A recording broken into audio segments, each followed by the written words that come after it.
Assalamualaikum warahmatullahi wabarakatuh. Ila hadratin Nabi Mustafa Muhammadin sallallahu alaihi wasallam wa ala alihi wa ashabihi wa dzurriyyatihi wa azwajihi summa fadal kitab sahjal Imam Hajjal Asqali nafa'allahu bi ulumihi. Fatihah. A'udzu billahi minasyaitonir rajim. Bismillahirrahmanirrahim. Alhamdulillahi rabbil alamin. Arrahmanir rahim. Iyyaka na'budu wa iyyaka nasta'in. Ihdinas siratal mustaqim. Siratal ladzina an'amta 'alaihim ghairil maghdubi 'alaihim waladdallin.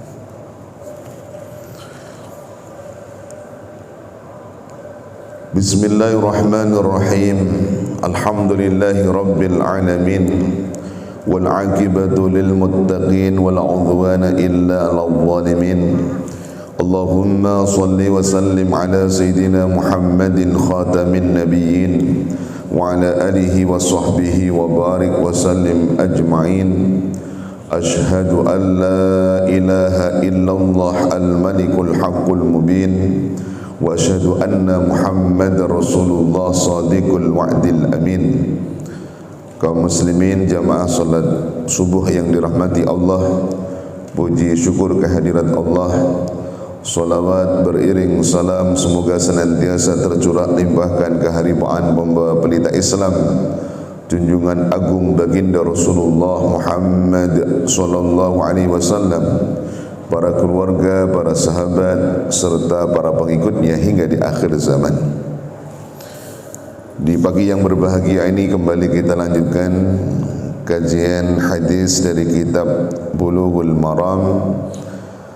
Dan pada pagi hari ini kita masih membahas tentang bab sifatus salah. Dan pagi hari ini kita akan memulai kajian hadis ke nomor 268. Bagi yang memegang kitab terjemah ada di halaman 60 ya. Bismillahirrahmanirrahim.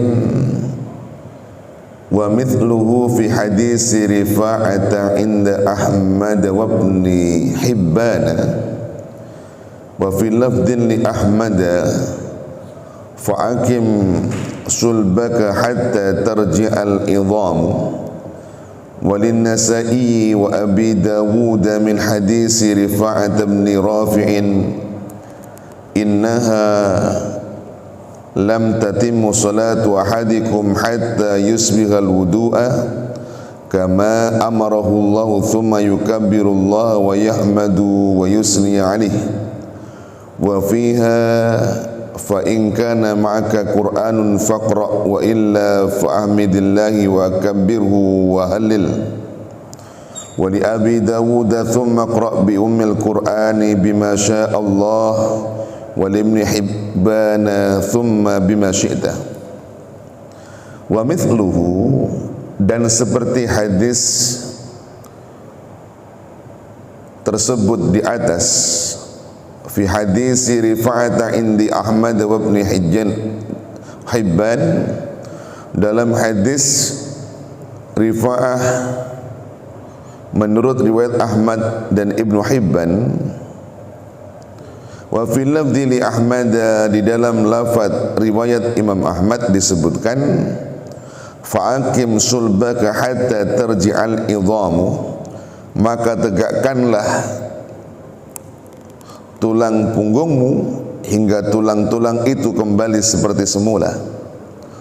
Walin Nasa'i wa Abi Dawud wa fi hadis Rifa'at bin Rafi', dan menurut riwayat Nasa'i Abu Dawud dari hadis Rifa'ah bin Rafi' disebutkan innaha lam tatimmu salatu ahadikum hatta yusbiha wudu'ah kama amarallahu, sungguh tidak sempurna salat seorang di antara kalian sebelum dia menyempurnakan wudu sebagaimana yang diperintahkan oleh Allah. Thumma yukabbirullah wa yahmaduhu wa yusni alaihi, lalu kemudian ia bertakbir dan memuji Allah Subhanahu wa taala.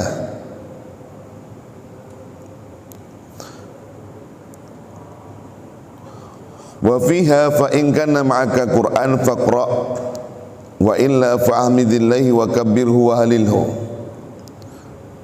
Dan dalam hadis tersebut disebutkan jika engkau hafal Al-Quran maka bacalah, jika tidak maka bacalah tahmid, takbir dan tahlil.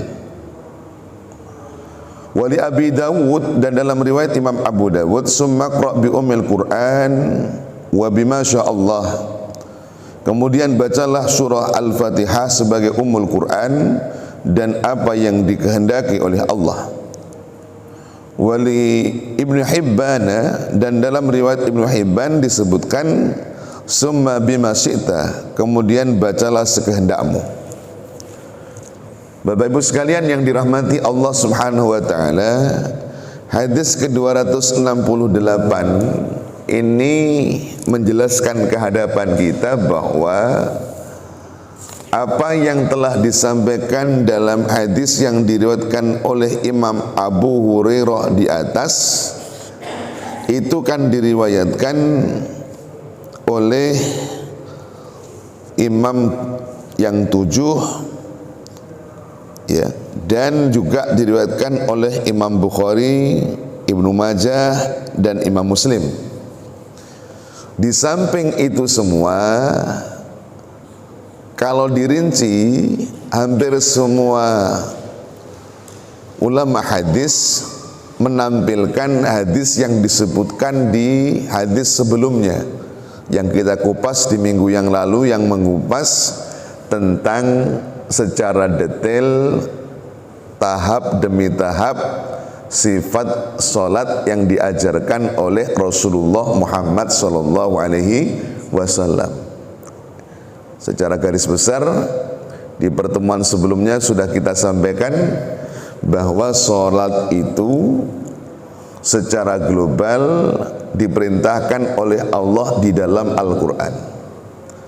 Tapi tata cara solat atau sifat solat itu bagaimana, Quran tidak mengatur secara detail.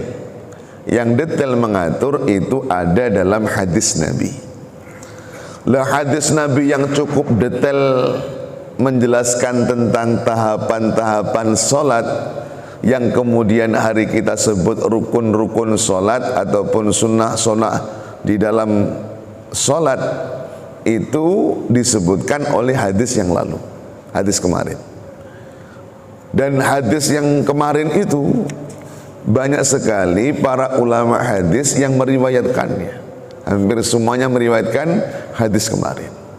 Cuma ada beberapa perbedaan redaksional antara ulama hadis yang satu dengan ulama hadis yang lain berdasarkan sanad yang mereka punya.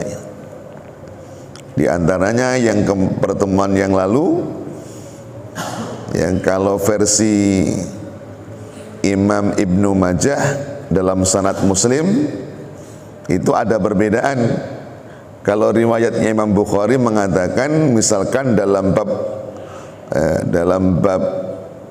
rukuk misalkan, atau dalam bab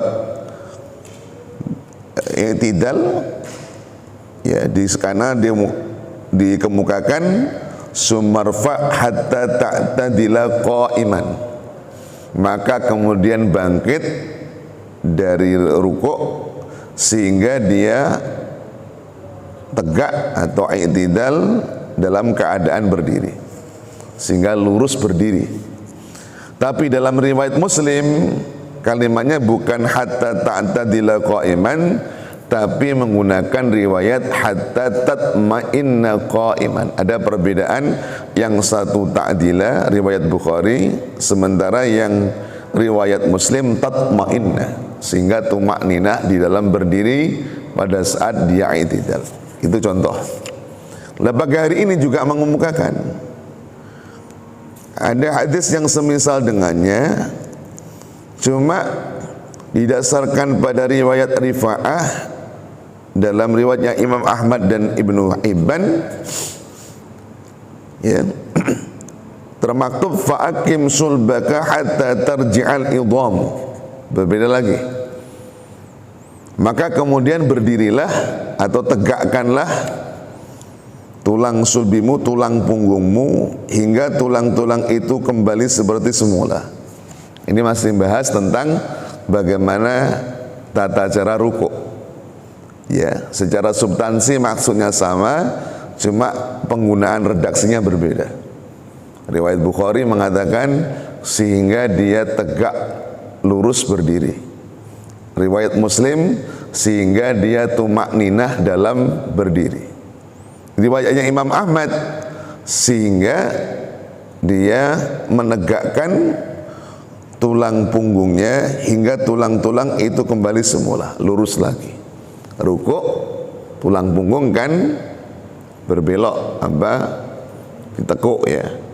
Tapi ketika i'tidal, dalam riwayat Imam Ahmad, fa'akim sulbaka hatta tarji'al idhamu, maka tegakkanlah tulang punggungmu sehingga kembali ke tempat semula tulang-tulang itu. Ya.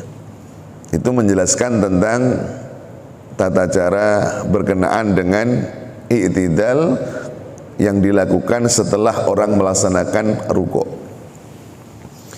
Demikian juga dalam riwayat Imam Nasai dan Imam Abu Dawud dari Rifa'ah bin Rafi, dalam hadis tersebut dikatakan sesungguhnya tidak sempurna salat salah seorang di antara kalian sehingga menyempurnakan wudhu seperti diperintahkan oleh Allah. Riwayatnya hampir sama, kalau di depan fa'asbigil wudu'a, sempurnakan wudhu. Kalau di sini menggunakan ungkapan sesungguhnya tidak sempurna salat seorang di antara kalian sehingga menyempurnakan wudhu, ada tambahan sebagaimana yang diperintahkan oleh Allah. Di mana perintah Allah terkait dengan wudhu kalau orang mau salat? Ya. Dalam Quran Allah Ta'ala berfirman, ya ayyuhalladzina amanu idza kumtum ila sholati fawsilu wujuhakum wa aydiyakum ilal marafiq wamsahu birusikum wa arjulakum ilal ka'bain. Wahai orang-orang yang beriman, apabila kalian sholat maka ya basuhlah wajahmu, kedua tanganmu, usapkan sebagian kepalamu, dan basuhlah kakimu, dan seterusnya. Itu menjadi perintah Allah dalam Quran terkait dengan syariat wudhu sebelum orang sholat. Dan orang itu tidak sempurna sholatnya kalau tidak sempurna wudhunya. Maka jangan berharap sholatnya itu sempurna di mata Allah kalau persoalan wudhunya itu belum benar. Maka toharoh itu harus menjadi perhatian, karena tidak sedikit orang berusaha khusyuk dalam sholat tapi dalam bab toharohnya tidak diperhatikan, baik itu terkait dengan wudhu, terkait dengan mandi janabah, termasuk juga terkait dengan persoalan menjaga kesucian badan, pakaian, dan tempat dari najis. Itu harus menjadi perhatian bersama. Ya. Maka rata-rata kitab fikih itu diawali dengan bab toharoh. Kenapa? Karena toharoh itu menjadi kunci terkait dengan sah tidaknya amal ibadah yang lainnya, termasuk sholat, termasuk nanti misalkan dalam bab haji umroh itu ada tawaf dan seterusnya. Kemudian setelah itu takbir, tahmid, dan memuji Allah. Secara substansi tidak ada perbedaan mendasar dengan hadis yang kita kupas di minggu yang lalu ya. Demikian juga dalam hadis tersebut ada ungkapan, apabila bersamamu itu Quran, artinya ada dia hafalan Quran sedikit atau banyak, maka bacalah Quran. Apabila tidak, maka ucapkanlah tahmid, takbir, dan tahlil. Inilah yang menjadi landasan bagi orang yang baru pertama menunaikan sholat sementara dia belum hafal surah Al-Fatihah atau bacaan Quran yang lainnya. Termasuk dalam kasus orang yang masuk Islam dikala dia sudah dewasa, orang mu'alaf. Itu kan sering ya, di banyak masjid, banyak ormas Islam atau satu lembaga Islam yang di situ ada saudara kita yang kemudian berikrar dengan 2 kalimat syahadah, dia masuk ke dalam agama Islam sebagai seorang mu'alaf. Ingat, begitu dia mu'alaf, maka di situ sudah otomatis di waktu itu dia ada kewajiban untuk melaksanakan sholat yang masuk di waktu dia masuk Islam itu. Satu contoh misalkan, ya, orang habis sholat subuh begini, di masjid kita misalkan diikrarkan ada seseorang masuk Islam, mengucapkan 2 kalimat syahadah. Maka di subuh waktu ini dia sudah ada kewajiban untuk melaksanakan sholat subuh, ya. Karena dia baru masuk Islam, tentu ada kendala. Salah satu kendalanya diantaranya adalah karena dia masuk Islam belum hafal surah Al-Fatihah atau surat-surat yang lainnya, atau bacaan sholat secara keseluruhan, karena namanya baru masuk Islam. Maka bagaimana cara sholatnya? Ini yang kadang-kadang, mohon maaf, sebagai pembimbing orang yang masuk Islam semestinya ini juga dijelaskan kepada mu'alaf ini. Dia punya kewajiban sholat, iya, tapi tata cara sholatnya harus kita jelaskan. Karena mereka pasti tanya, Pak, kami belum hafal apa-apa, apa yang kami lakukan? Maka berdasarkan petunjuk hadis yang kita baca pagi hari ini, jika tidak mampu dia membaca Quran, maka penggantinya kalau masih memungkinkan baca takbir, tahlil, tahmid. Secara umum pasti ya, umat beragama lain yang kemudian masuk Islam karena dia tinggal di negara Indonesia, kalau hanya takbir, tahlil, tahmid itu secara umum pasti ya hampir 100% dia bisalah mengucapkan. Kan hanya takbir, Allahu Akbar, tahlil, la ilaha illallah, tahmid, alhamdulillah, ya. Bahkan kalau nanti dalam kajian fikih, ya pokoknya zikir yang dia bisa hafal apa. Jadi misalkan dia sholat subuh 2 rakaat, ya, yang dilakukan itu. Kalau yang lain-lain, ya saya pikir walaupun dia mu'alaf, kalau Allahu Akbar itu sudah bisa kan. Kalau tahlil la ilaha illallah, karena dari tadi dia sudah mengucapkan asyhadu alla ilaha illallah, la ilallah juga bisa. Ya. Tahmid, alhamdulillah juga bisa, ya, karena terbukti banyak saudara kita non muslim itu kalau ada acara-acara yang sifatnya kumpul, mereka kemudian sambutan, ya kadang-kadang mengucap alhamdulillah juga, ya. Itu menunjukkan bisalah, itu yang dibaca. Kalau dia nggak bisa baca Fatihah, ya pokoknya Allahu Akbar, ya baca saja Allahu Akbar, la ilaha illallah, ya subhanallah, ya baca. Nanti rukuk juga begitu. Sehingga jangan sampai kemudian bagi orang yang baru masuk Islam mengesankan sholat itu sesuatu yang memberatkan mereka. Harus kita berikan hukum yang ringan, ya. Itu sama persis ketika saya dulu di pesantren, itu pengasuh pesantren saya itu kan pembina PT, ya, pembina Imam Tauhid Indonesia, Persatuan Muslim Tionghoa itu.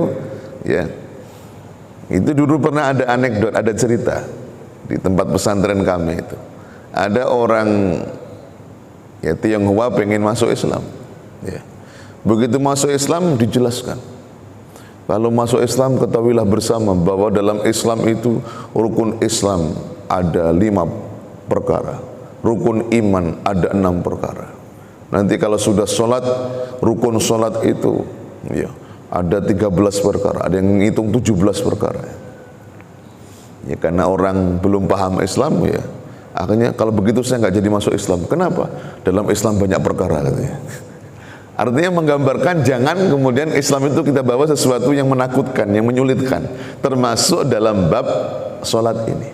Makanya kalau saya membimbing orang masuk Islam, saya katakan agama Islam itu agama mudah. Saya tahu Bapak, Ibu, Mas, Mbak ya belum bisa sholat secara umum bacaannya itu.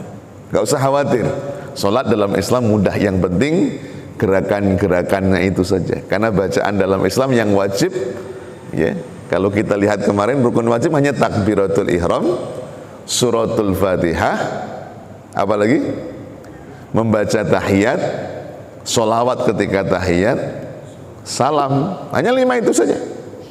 Yang lain bacaannya adalah sunnah. Nah, kalau dari sekian ini yang berat apa?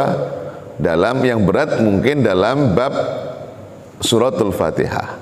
Yang berat mungkin tahiyat. Maka harus kita ajarkan. Yang berat ini bisa diganti dengan kalimat ya, takbir, tahlil, tahmid. Ya, Allahu Akbar, la ilaha illallah, ya, alhamdulillah. Ya. Ya, dibaca seukuran kira-kira kalau orang baca Fatihah itu taruh misalkan butuh waktu 20 detik, ya selama 20 detik itulah diulang-ulang. Ya. Allahu Akbar, la ilaha illallah, alhamdulillah. Allahu Akbar, la ilaha illallah, alhamdulillah. Ya. Oke. Atau kalau dalam beberapa literasi fikih boleh dia membaca zikir-zikir yang dihafal oleh orang yang baru belajar sholat masuk Islam ini. Ya, adapun ketika ruku, i'tidal, sujud, duduk di antara 2 sujud, ini semua bacaannya adalah sunnah. Ya karena sunnah boleh tetap zikir, boleh diam saja. Yang penting seukuran orang gerak sebagaimana secara umum orang sholat. Ya. Ini pentingnya memahami hadis kita bagi hari ini. Karena ada riwayat yang mengatakan fa in kana ma'akal Qur'an faqra. Ya. Wa illa fa'ahmidillah wa kabbirhu wahlilu. Bacakanlah tahmid, takbir dan tahlil. Ya.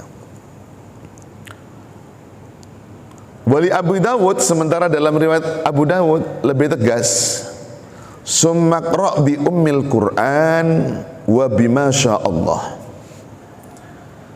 Kalau dalam riwayat-riwayat sebelumnya itu hanya mengungkapkan bacalah olehmu dari Al-Quran, yang itu maknanya adalah sangat umum, berarti 114 surat. Maka dalam riwayat Abu Dawud dijelaskan dengan lebih tegas. Quran yang dimaksud di situ adalah umul Quran. Apa? Bacaan Al-Fatihah. Maka dengan landasan ini bacaan Fatihah kemudian menjadi wajib. Adapun bacaan surah yang lain hukumnya sunnah. Ya. Kalau yang lalu-lalu hadis-hadis sebelumnya sifatnya umum, yang penting Quran. Tapi di sini dicantumkan lebih khusus. Nanti diperkuat hadis la sholata liman lam yaqra bi Fatihatil kitab. Tidak sah salatnya orang yang tidak membaca surah Fatihah dari Al-Qur'an. Itulah kemudian bahwa surah Fatihah itu hukumnya wajib. Maka sebisa mungkin seorang muslim, karena Fatihah itu hukumnya wajib, wajib benar mentashih bacaan suratul Fatihahnya. Bagi kita yang belajar di pesantren, Bapak Ibu sekalian, belajar Fatihah itu bisa berbulan-bulan untuk memastikan bacaan kita itu tepat, baik dari sisi tajwidnya, fashohahnya, ya. Kenapa? Karena ini adalah bacaan wajib seorang muslim. Adapun baca surah yang lain hukumnya sunnah. Jadi riwayat Abu Dawud lebih tegas, summakra bi ummil Qur'an. Kemudian bacalah olehmu dengan umul Qur'an, yakni suratul Fatihah. Wal Ibnu Hibban summa bima syi'ta. Dalam Imam Ibnu Hibban setelah baca Fatihah kalimatnya menggunakan bima syi'ta, maka bacalah apa yang engkau kehendaki. Oke. Wa an Abi Humaid bin Sa'idi qala ra'aitu an-nabiyya sallallahu alaihi wasallam idza kabbara ja'alahu yadayhi hadwa mankibaihi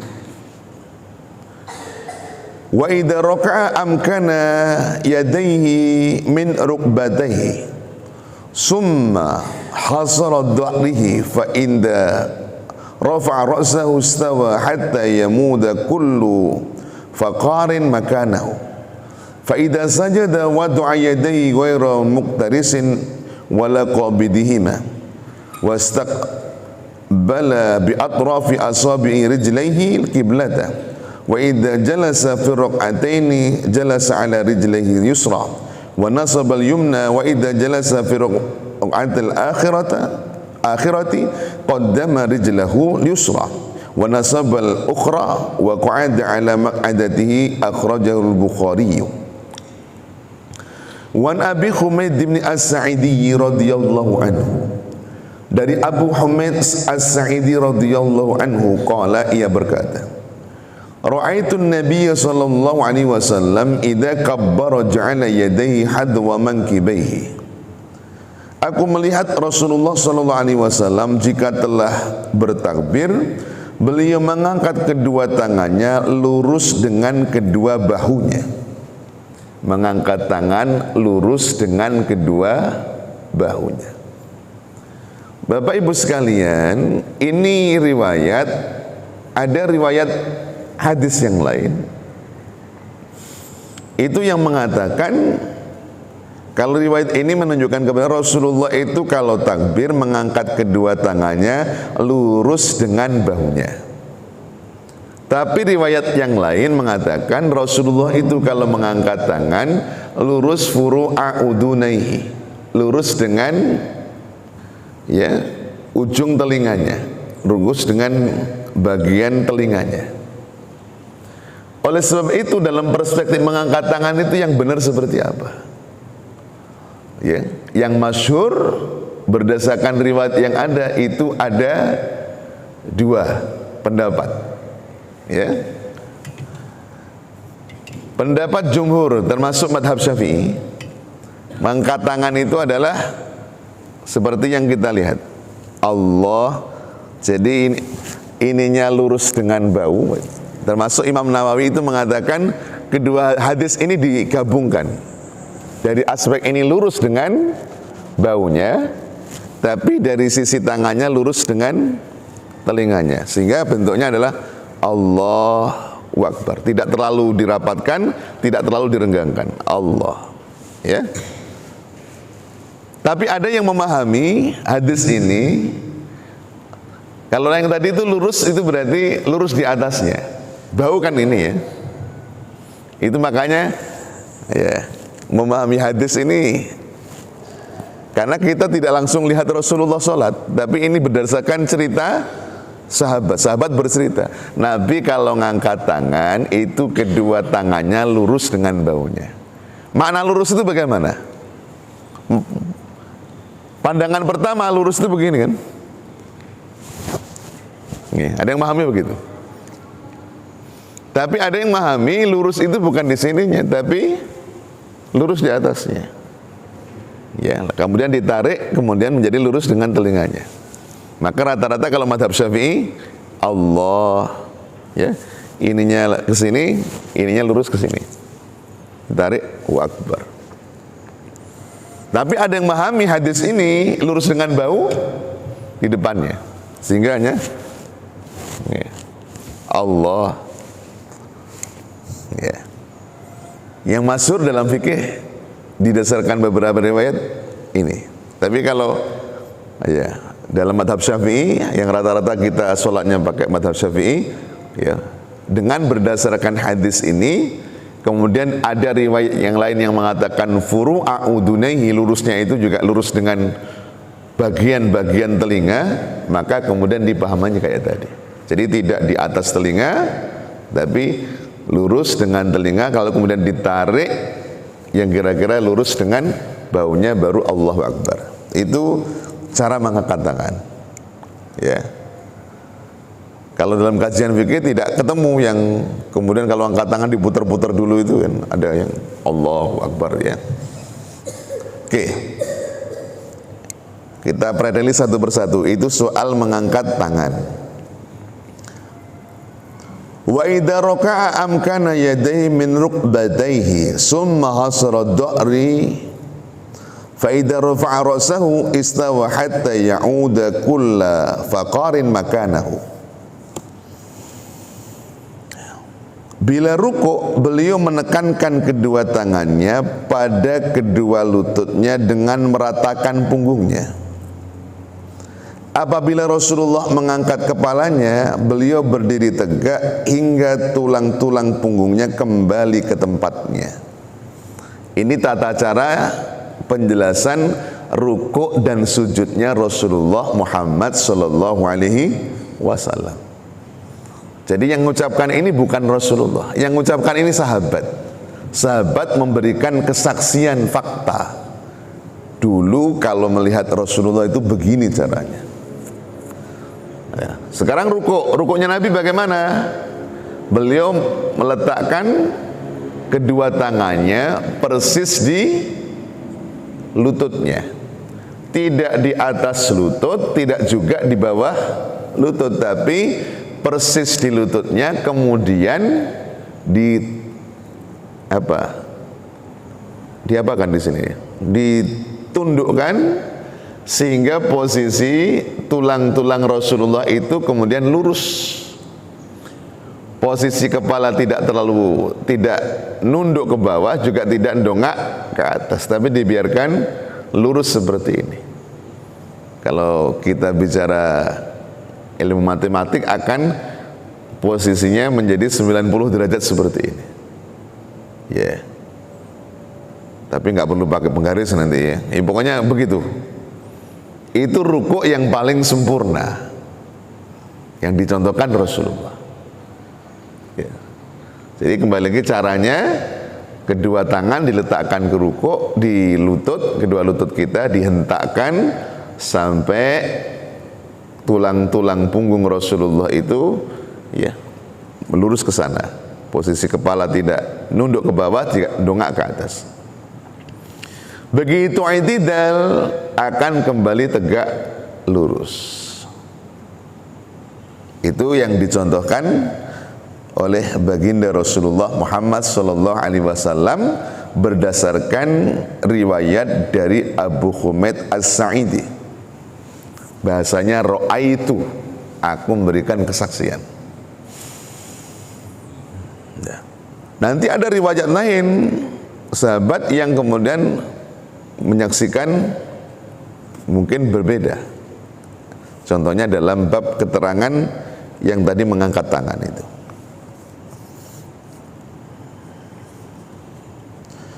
Fa'idha sajada wa du'a yadayhi ghairu muqtarisin wala qabidihima wastaqbala bi atrafi asabi'i rijlaihi al-qiblata. Dan jika Rasulullah sujud, meletakkan kedua tangannya dengan tidak mencengkeram dan tidak mengepalkan jari-jarinya, sembari menghadapkan ujung-ujung jari kakinya ke arah kiblat. Ya. Itu yang dilakukan oleh Rasulullah SAW.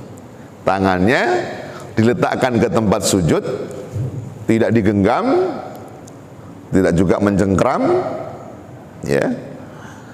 Lalu kemudian posisi ujung jari kaki itu dihadapkan ujungnya ke arah kiblat. Jadi kalau kiblat ke sana, ini ujung kaki, ya begitu ditekan biar menghadap kiblat, berarti posisi jari-jari semuanya begini, tidak begini. Paham maksudnya? Ya, ya maksudnya ditekuknya begini, maaf. Ya, tidak dibeginikan. Jadi posisi kaki ketika sujud itu begini biar jarinya menghadap ke arah kiblat. Kiblatnya kan misalkan sana, begini nekannya ketika sujud. Bukan dibiarkan begini. Itu yang dimaksudkan dalam hadis ini. Oke. Itu sujudnya. Posisi tangan tidak menggenggam tapi juga tidak mencengkram, tidak dikepalkan. Ya. Jadi posisi tangan tidak begini, juga tidak begini, tapi dibiarkan alami.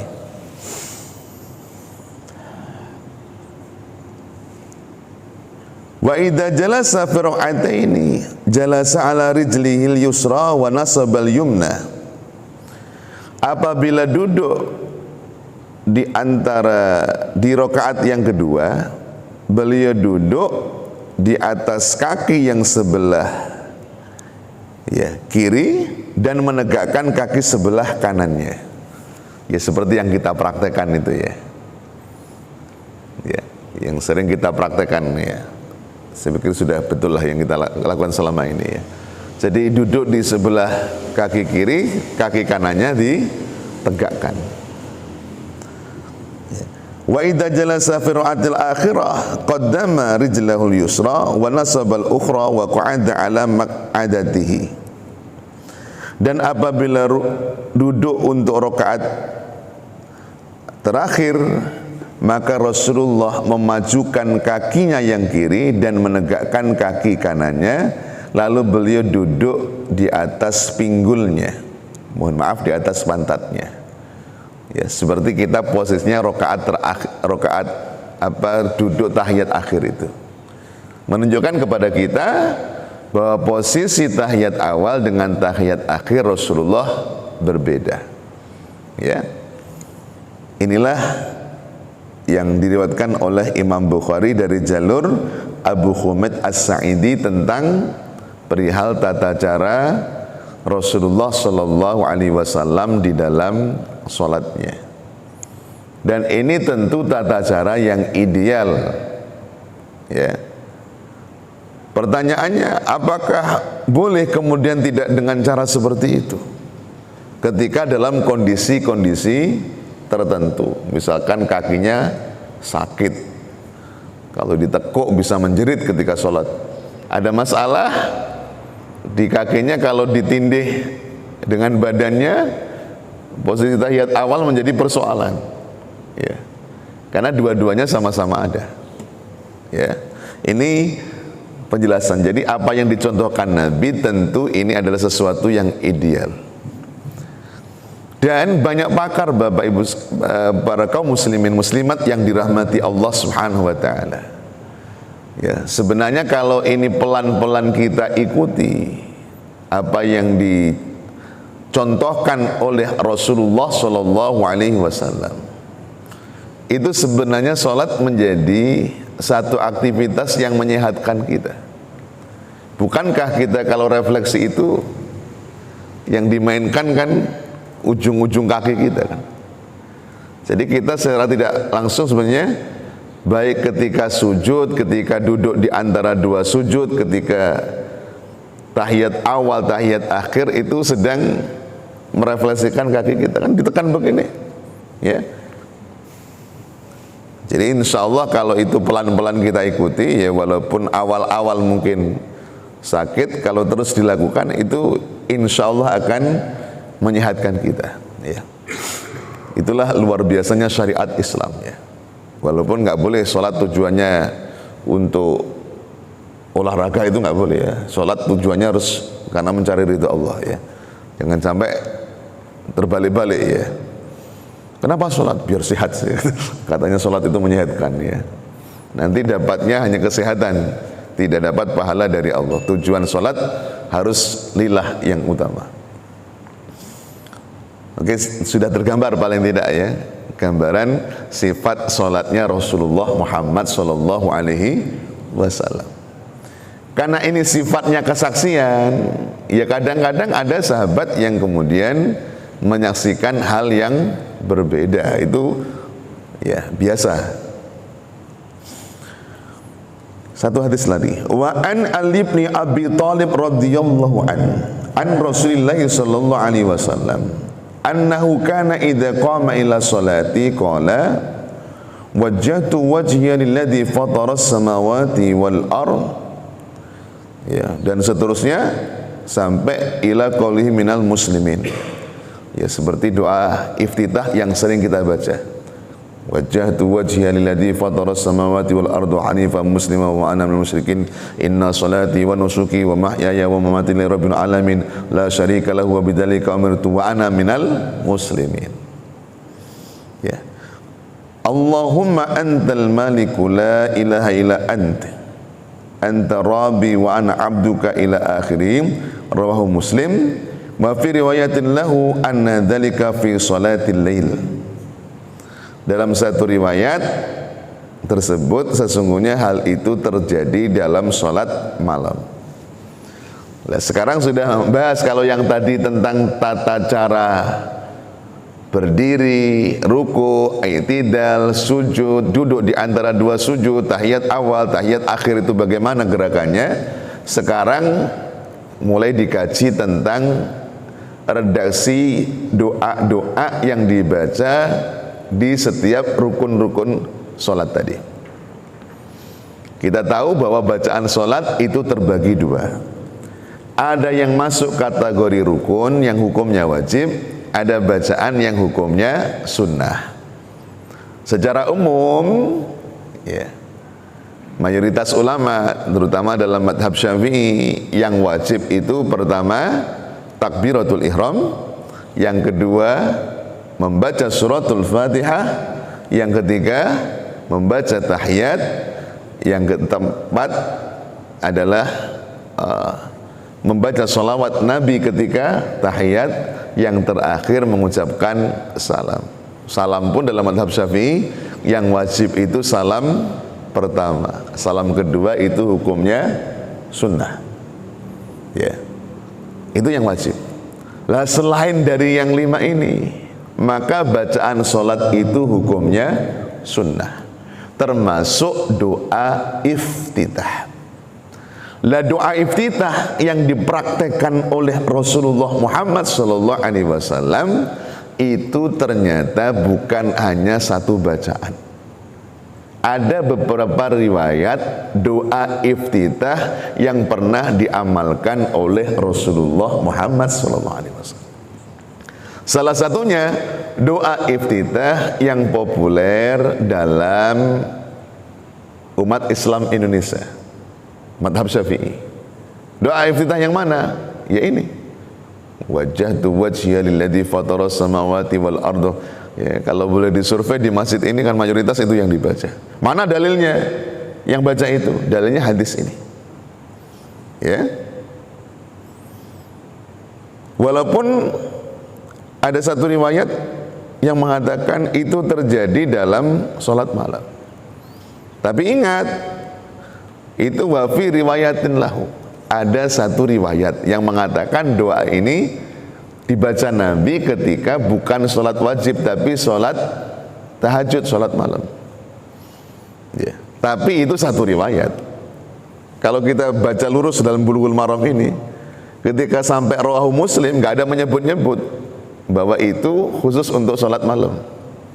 Setelah rawahu Muslim wa fi riwayatin, itu artinya menurut pendapat ulama hadis yang lain bahwa doa ini dibaca Nabi ketika sholat tahajud. Apakah hanya sholat tahajud bacaan Nabi? Ya, itu satu riwayat. Riwayat yang lain berarti mengatakan tidak begitu.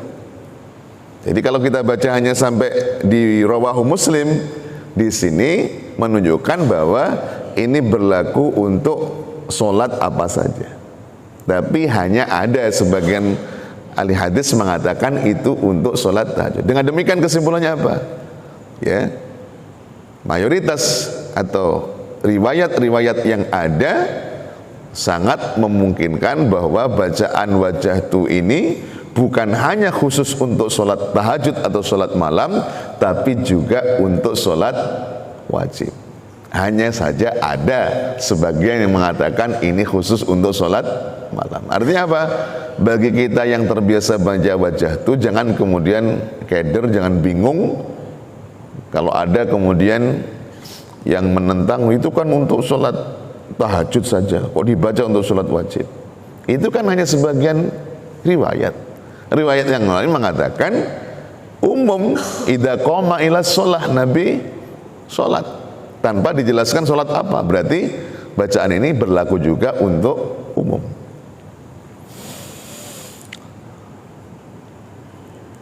Ini satu cara, biar agak nyambung sedikit.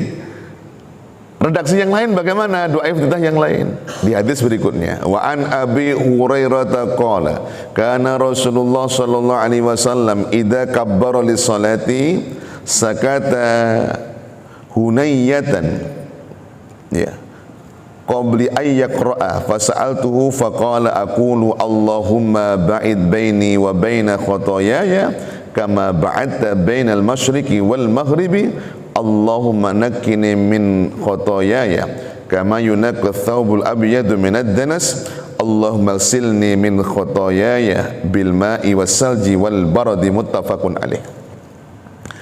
Dari riwayat Abu Hurairah radhiyallahu an, ia berkata bahwa bila Rasulullah sallallahu alaihi wasallam telah usai untuk sholat, beliau diam. Ketika beliau bertakbir untuk sholat, beliau dalam sejenak sebelum membaca Al-Fatihah, ya, habis takbir Allahu Akbar. Sahabat Abu Hurairah lihat Nabi nggak langsung baca Fatihah, kok Nabi kok diam sejenak. Sahabat Abu Hurairah bertanya, kenapa itu dilakukan oleh Nabi? Nabi menjawab, aku membaca Allahumma ba'id baini dan seterusnya. Maka redaksi yang kedua, doa iftitah bunyinya ini, ya.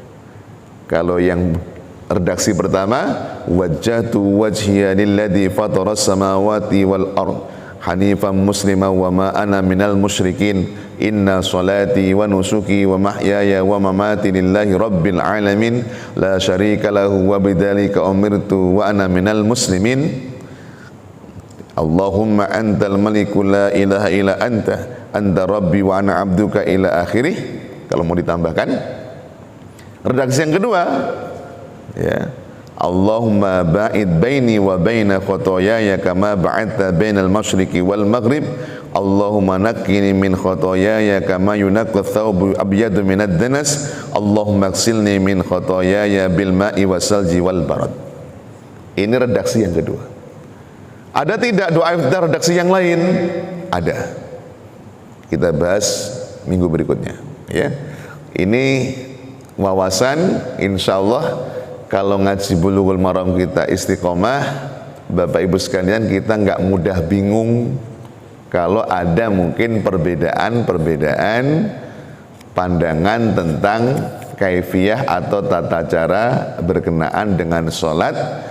Kalau kita istiqomah ngaji Bulughul Maram dengan penjelasannya, insya Allah juga tidak mudah kita goyah kalau ada, mohon maaf, orang yang mungkin mengkritisi amalan-amalan kita, ya. Karena rata-rata tata cara sholat kita, karena Islam masuk ke negeri Indonesia ini yang membawakan rata-rata madhab Syafi'i, maka secara turun-temurun tata cara sholat kita itu berkiblat kepada pandangan dalam madhab Syafi'i, yang mana di dalamnya itu punya landasan yang kuat dalam Quran, hadis Nabi, ya. Itu pentingnya mengkaji Bulughul Maram di sini. Jadi sebenarnya kitab ini, ya, sangat bagus untuk mencerahkan wawasan kita, terutama dalam persoalan muqaranah bainal madhab, ya, muqaranah bainal madahib, ya, yakni perbandingan pandangan fikih di antara madhab-madhab di dalam Islam, ya. Itu yang bisa kita kupas pagi hari ini, mudah-mudahan manfaat. Terima kasih atas segala perhatian, mohon maaf atas segala kekhilafan. Wallahu a'lam bis-shawab. Subhanakallahumma wa bihamdika asyhadu an la ilaha illa anta astaghfiruka wa atubu ilaik. Wa'fu minkum. Assalamualaikum warahmatullahi wabarakatuh.